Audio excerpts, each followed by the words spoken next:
So as you know, your faces won't appear in the video, and the bit with the question and answer at the end, I chop off. So that's the benefit of coming live, because you get to ask live questions, and I will be able to respond to your written questions in the chat box.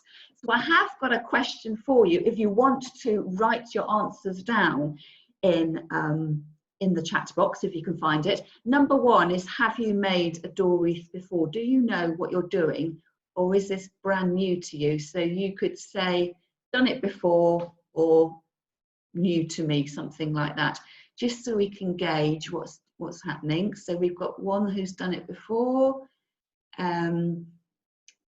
Sarah's got her hand up. What does that mean, Sarah? Have you made a wreath before? Are you going to nod? Or, because I can't hear you because I've got you on mute. If you're able to find the chat button, that's okay. So Mary's saying she has brand new, never made one before. So we've got a mix. So it sounds like some of you have done it and some of you haven't done it before. So I'm guessing those of you who've made a wreath before, it's probably been a Christmas door wreath. So have you ever made an autumn door wreath before? So you'll have to let me know whether you are Christmas or autumn. So you can type Christmas or autumn in the box as well. And don't worry if you can't find the chat box. We'll catch up at the end of the class. So what I've got here in front of me is some dried flowers. Now, if you follow me on Facebook, you may well have seen me on one Sunday morning arranging this vase of flowers. I have picked various things through the summer, and actually over the years, some of this is a few years old. And I thought, rather than just having it in, Sarah's saying she's made one with bits of fabric, and Joan's saying she's made one on a foam ring as well. So we have some experience in the group, that's great. So normally when I dry my flowers, I quite like having my flowers, and if you've got poppies in the garden, you may well save them, but I don't know what you do, but I tend to sort of put them in a vase and I forget about them. And once you put them in the vase, it's so easy to forget, and then they become a bit of a dust trap. So what I did was I actually arranged my flowers as a proper flower arrangement, and I've been able to enjoy them for that over the last few weeks. And they've got my Gathering Give Thanks downloadable labels, so those are available on my website if you're interested in those. So what I thought I would do is, sometimes you get fed up with what you've got, or you've had an arrangement you've had for years and years and years, or you quite like drying flowers and you just don't know what to do with them. So I thought the perfect thing to do would be to prop from my vase and from my supplies on my side, and using a straw-based wreath to make a door wreath. So this is going to be a dried flower door wreath. So consequently, you will need to think very carefully about where you want to display it. So my front door is north facing, and it's got a porch canopy over it, so protected from the elements. If you've got a front door that's exposed to the elements, to the wind and the rain, a dried flower door wreath isn't the thing for your front door, but it is dried and you could hang it up indoors. So either using a door hook and putting it over an internal door, or if you're feeling very jolly and brave, perhaps to take a picture off one of your walls and hang it up instead of a picture. Use the picture hook, or perhaps you could even just prop it up. So if you've got a mantelpiece or a shelf, you could make it and prop it up. So it's something just for autumn, which you can take you right through to Christmas. And if you really like what you've made, you could spray paint it for Christmas. Go gold, silver, copper, green, your choice. So it's an adaptable technique, an adaptable wreath for you. So Joan is saying she's made one with using wire and binding materials. Yes, so I'm going to show you two ways of doing that, Joan. So I'm going to move that out of the way for the moment. It's getting in my eyes a little bit. I might move that right the way over. So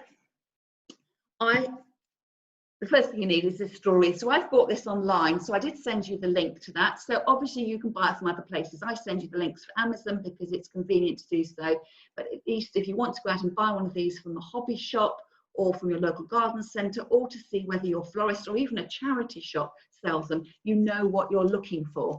So as ever, when you're buying anything, particularly when you're online, just make sure you know how many you're buying, whether you want to buy the one or whether you want to buy a whole pack of 10 and get producing, and what size you're buying. So this one I'm thinking is approximately 30 centimetres wide. So please don't just go for the price. Make sure you know what it is that you are actually buying. Now there's two ways to make this wreath, two different construction techniques or methods. And one of these is to use some string, And another is to use the binding wire. Now, if you've made your own door wreaths before Christmas time, you might recognise this. It's wire that's on a reel, and you would normally use it for binding moss onto your wreath frame. I'm going to show you how to use this, but my temptation is not to use the wire, and it's to use the string to keep everything really natural. So in the event that you want to take off your flowers, it's a matter of just cutting the string off around the back and everything will fall apart. If you use the wire, you can still cut it off, but it's just a bit trickier to do. And also you'll end up with a pile of cut wires, and if you're putting things in the bin, you've got to separate it all out. So I will show you the two ways of doing it. My preferred way is with the string, but it does mean that things fall around a bit. So if you're not used to the technique, I would suggest you use the wire because it holds everything together more firmly. So the first thing you need to do, and I'm going to try and bring in my little camera on the side here. Now, if I make this camera the pinned video, I just need to find myself at the top.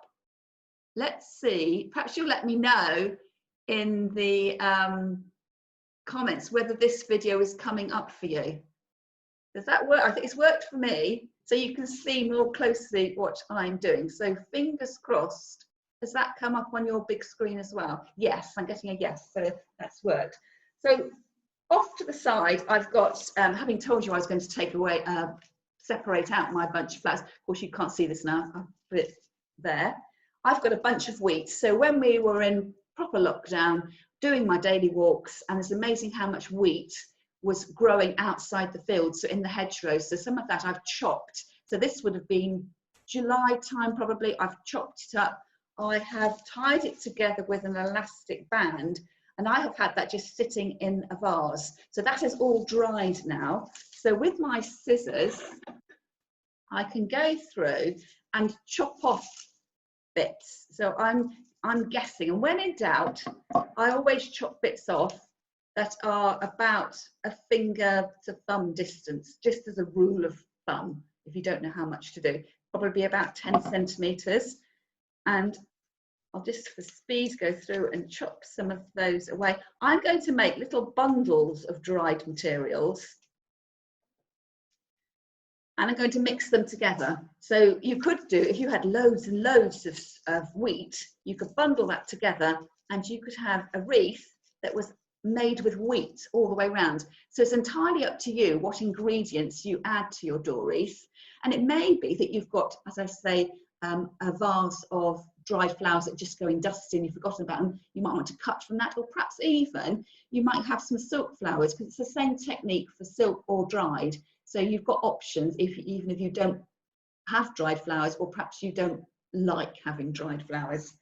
And then I'm going to add to that some lavender. So I would like to say I picked this from my garden, but I didn't. Quite often I pick this from my sister's garden down the road. And I remember telling people about it in my newsletter one year, forgetting she read my newsletter. And that was when she discovered I'd been pilfering from her front garden. So I'm doing exactly the same thing here, cutting off small bundles of lavender. So that lavender actually came from a lavender farm. And again, I'm telling you all how to make dried flower arrangements. I'm telling you, actually, if you want to pick materials to dry, you need to have done that in the height of summer. So you've missed the season for picking your own dried flowers. So it's something you need to think about doing. So June, July, August at the latest next year. Now you can see, even just as I'm getting my materials together, it makes a huge mess. So when you're working, you need to have some, don't work on a carpeted area, work in the kitchen, something like that, where you can sweep your materials away. And those of you who like having dried flowers at home will recognise this problem. As soon as you pick the flowers up and, if you want to flick a duster at them, something like that, they shatter and break a little bit. So they do hold up.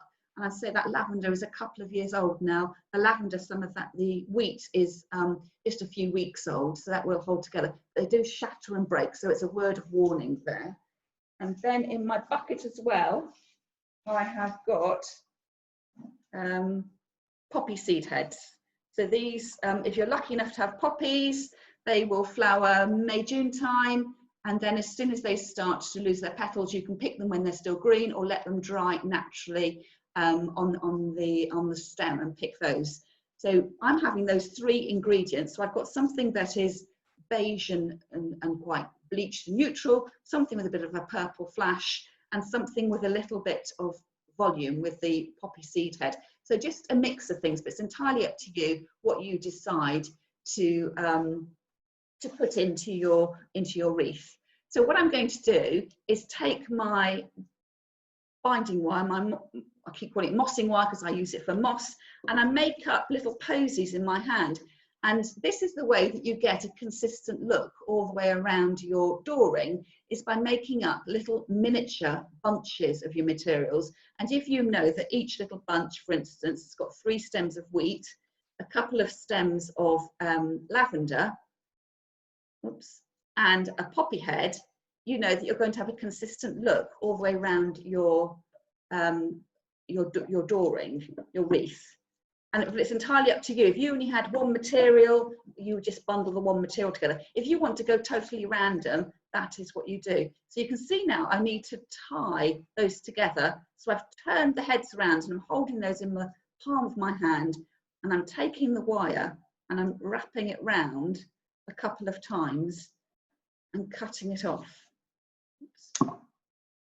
And then I can twist the 2 ends together and just sort of lie it all down flat. And that's what I'm getting, is a little bunch like that. And so, as I say, with all these crafting and flower related things, it's not a rush to get to the end of the project. It's something you can do over time. So with the dried flowers, you know, I've in theory started this project in June and July because I was deciding which flowers to pick from my garden. And then slowly over time, you can start to make these bundles. So it may be that you want to get a tray and sit out in the garden if it's not too windy or wet and make these little bundles up. And then you need to decide, of course, how many bundles you need. And that depends on whether you want to go all the way around your wreath or whether you want to make an accent area and just do a little bit of the flowers on 1 section of your wreath. And that's the reason why I've got here this really big ball of string. This is slightly thicker than the string I'm going to use to bind my materials on. And that's because if I run out of materials or run out of time, I'm going to cover the naked bit of the straw wreath with binding over and over with the thicker string. So it's a little bit of a cheat there. When you make a wreath, you don't have to go all the way round. You decide what you want to do, whether you want to create a little accent area, you know, a little wedge of colour here and have everything bare, or whether you want to go 3/4 around the wreath and leave a little bit bare over here. So it's entirely up to you. So this is really about the technique that I'm showing you, and then you interpret that how you would like to do that. Now, it's going to take me ages to bundle all these bits together. So in my best Blue Peter style, I have done a bit of prep already today. So I'm going to reach down and bring out my other materials. So they vary in length and size, but it's a good way of getting started. Now, in terms of how many stems you'll need, I can't give you the answer because it depends how big your wreath base is, and it depends whether you want to go all the way around or just do a short section. But if you were aiming to go all the way around, it's quite possible that you might be making 40 of these little bunches, but it's entirely up to you. And also it depends how densely packed you want your wreath to be. So I could make 40 bunches and get that just to go over half my wreath, but you might want to spread them out and have them going, you know, in a looser fashion. So what I'm going to do here, having tied up my bundles with the wire, I'm just going to tie a knot with my piece of string, because it's normal everyday string. It's probably a garden jute, but any old string will do, and any old knot at the beginning will do. So I'm keeping that on the length. I am never going to cut that string until I've finished. So what I'm start with doing is taking one of my bunches and I lay that on. I'm laying it on that first bit of string. I've got string on string so you can't see it, but it's just here. I'm laying it on the top, and without breaking anything, because of course this dried material is brittle, I am then taking my string over the top, going underneath the wreath and back in, and then pulling it tight. Now, if I was to let this loose, the string is just going to loosen and things will flop off the side. So that's another reason why you might want to use the wire, because it is a firmer hold, but I find it harder on your fingers, and especially if you're pulling your wire to tighten, if you rub your wire against your finger, it's going to cut in. So that's why I don't like using the wire so much. But if you're new to this technique, you may find the wire, just be cautious of cutting your finger, put a plaster on your finger. But I think in terms of things holding together, you might find that the wire is easier. You may find that when you're using the string, it starts to slip apart. But it's trial and error, and just have a go and see what you feel. I prefer the softer look for this. And in fact, if I was making this not on camera, I wouldn't even be bundling these up and securing them with the wire. I would bundle them up in my hand, skip out that wiry bit and put them direct onto my wreath. So this first material here, it's gone sort of centrally right on top of the wreath, like that. The next piece I'm adding in, I'm going to take it off to the side. So you can see that it's starting to fall off the side of the wreath. So we need to remember at this stage, your wreath has got a top surface, an outside surface, and an inside surface.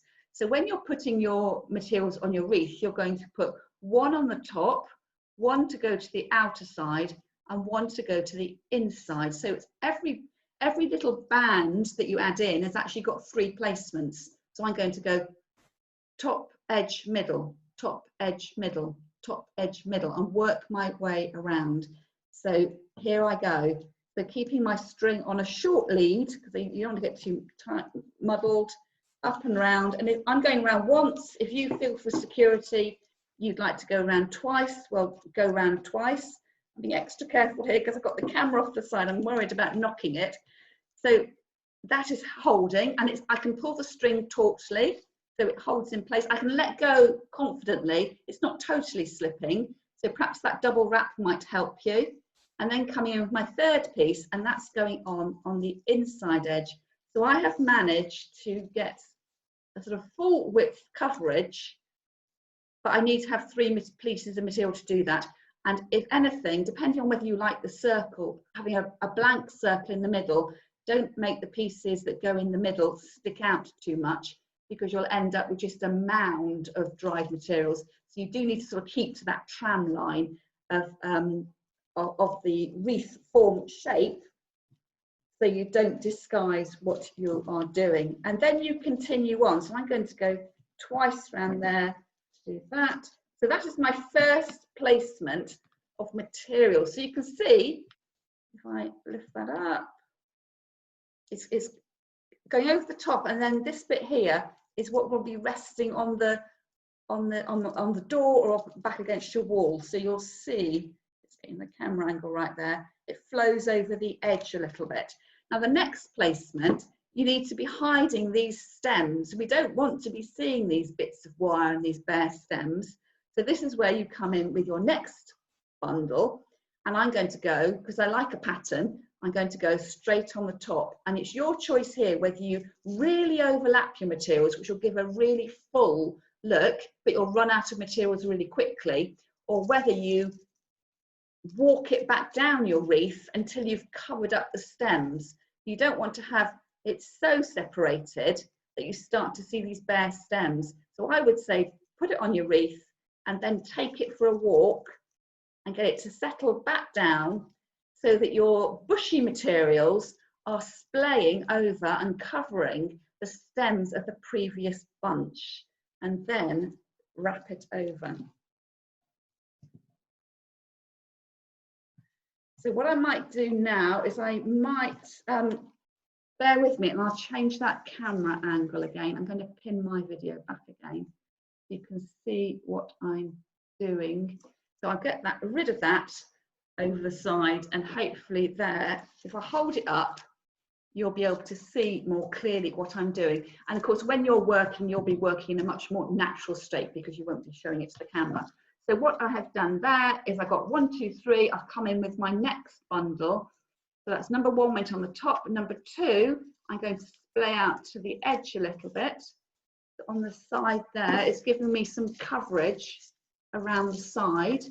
If you keep it all on the top, you'll just expose the side of the wreath and it doesn't look quite so professional. So if you were hanging that up somewhere, your eye probably will go to the bald bit of your wreath rather than to the prettiness of the flowers. So you need to take it off. You can see it there, and if I just angle slightly, it covers up, and that's what gives you a much more professional finish.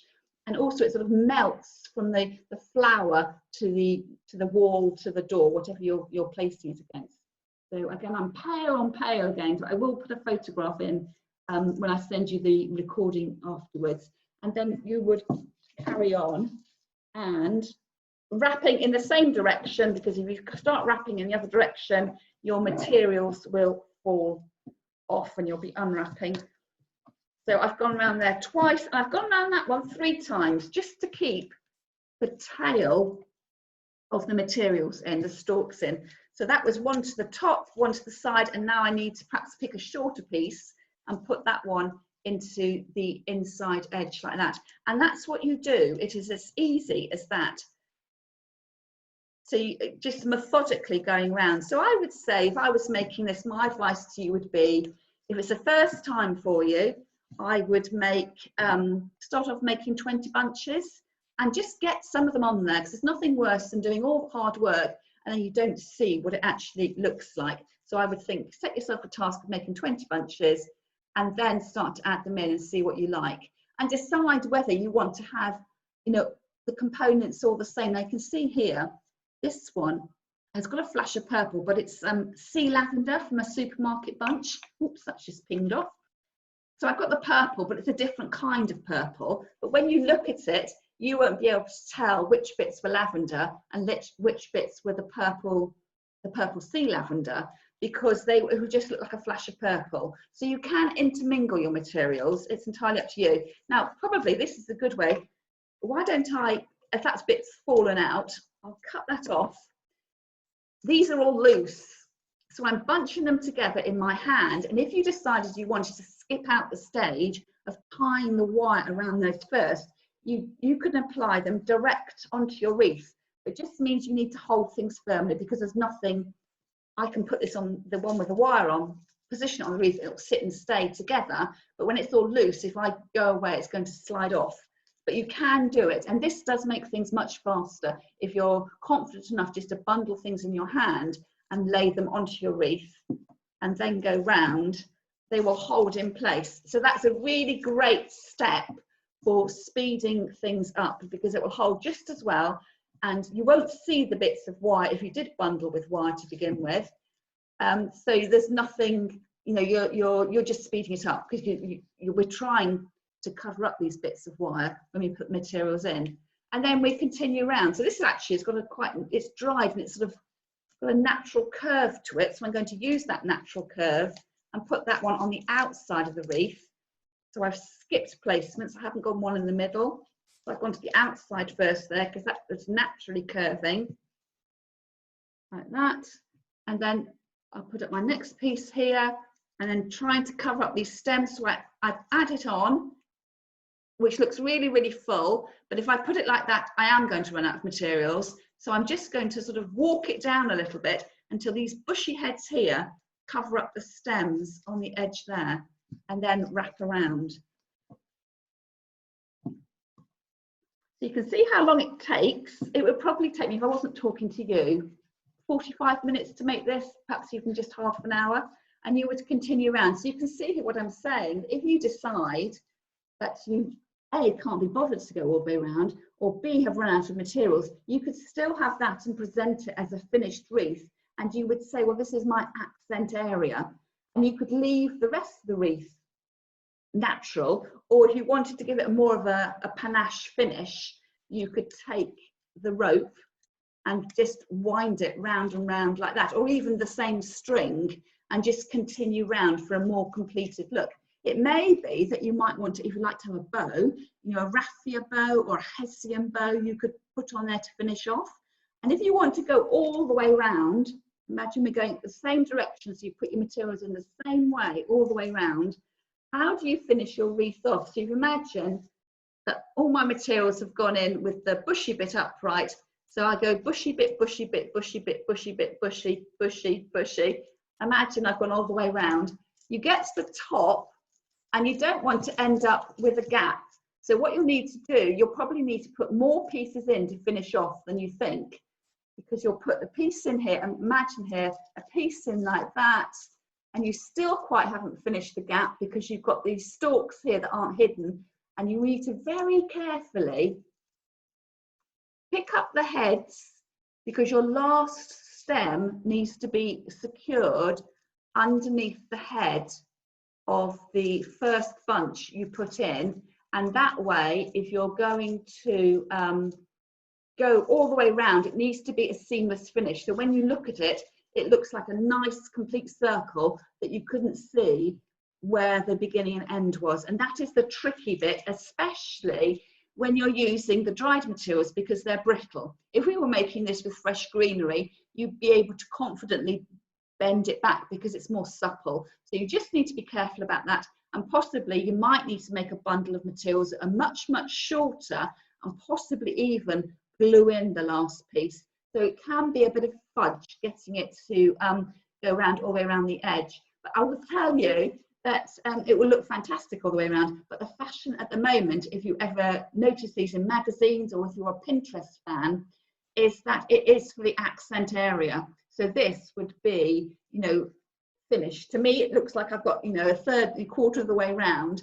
But if you look at other wreaths that you see in magazines, the fashion at the moment is to have them just with this accent detail. And then if you wanted to cover up all the stem ends here, you could cover them up with a really tight binding of the string, the decorative string, or put in a fancy bow that's fitted in with the theme of the rest of the wreath. So for instance, you may not want to have a, you know, a chiffon ribbon with dried materials. You probably want to go the raffia route or something that was more natural and Hessian.